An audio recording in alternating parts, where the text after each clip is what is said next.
বিসমিল্লাহির রহমানির রহিম। আসসালামু আলাইকুম। জনতা রান্নাঘর থেকে সবাইকে জানাচ্ছি শুভেচ্ছা। আশা করি সবাই ভালো আছেন। আজকে যে রেসিপিটি করব খুব একটা হেলদি একটা রেসিপি।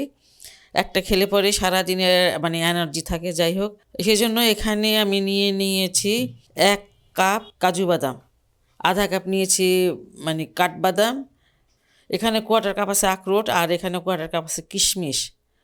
হ্যাঁ, এইগুলোকে আমি কেটে নিব কুচি কুচি করে। এগুলো সুন্দর করে মুছে নিয়েছি, পরিষ্কার করে মুছে নিতে হবে। বিসমিল্লাহ।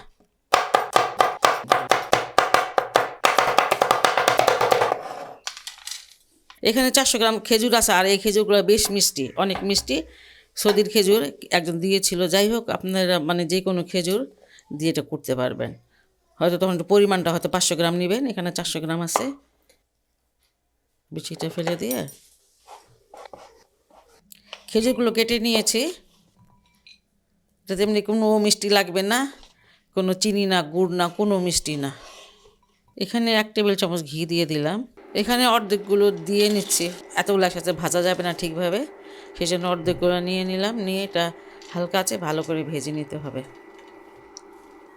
বাদামগুলো হালকা আছে সুন্দর করে ভেজে নিতে হবে, একটা ফ্লেভার বের হওয়া পর্যন্ত। দেখেন, এই যে এরকম ভেজে নিয়েছি।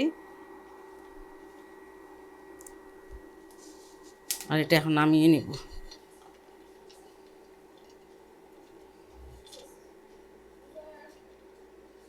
এখানে আধা কাপ নিয়ে নিয়েছি সাদা তেল।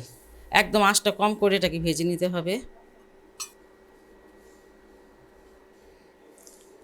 একদম লো আছে, এটাকে ভেজে নিলাম 1-1.5 মিনিট। এটা ভাজা হয়ে গেছে, এটাকে এখন নামিয়ে নিব। এই যে কালারটা একদম ঘিয়া ঘিয়া হয়ে গেছে। এখানে ভেজে নিব এখন কিশমিশগুলো। একটু ঘিয়ের মধ্যে কিশমিশগুলো ভাজবো। কিশমিশগুলো ভাজা হয়ে গেল, দেখবেন যে কিশমিশগুলো ফুলে গোল গোল হয়ে গেছে, তখন আপনারা এটা নামিয়ে নেবেন। এখন খেজুরগুলোকে গালিয়ে নিব। ঘি দিয়ে দিলাম বেশ কিছুটা।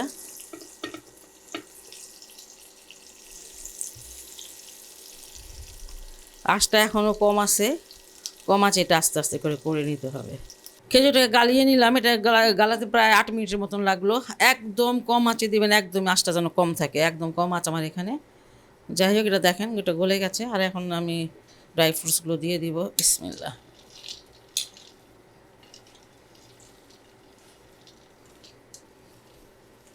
এখানে কিশমিশ আর তিলটা দিয়ে দিলাম।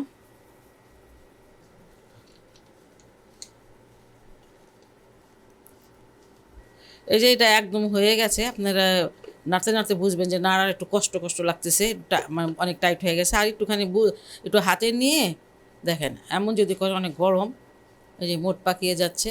আপনি লাড্ডু বানাতে পারেন, ভালো রোল করতে পারেন। আর এটা হয়ে গেছে, এখন আমি নামিয়ে নিচ্ছি। ক্লিন দেখেন, একদম ফ্রাই প্যানটা ক্লিনিক, একদম ক্লিনিক। এগুলো একটু হালকা গরম অবস্থা বানিয়ে নিতে হবে। আর দেখেন, এটা হালকা গরম, আমি ধরতে পারতেছেন এমন অবস্থায়। ইচ্ছা করলে আপনারা রোলের মতন বানিয়ে নিতে পারেন। তা আমি এরকমই বানালাম, কারণ বাজার থেকে আমরা অনেক কিছু কিনে কিনে খাই।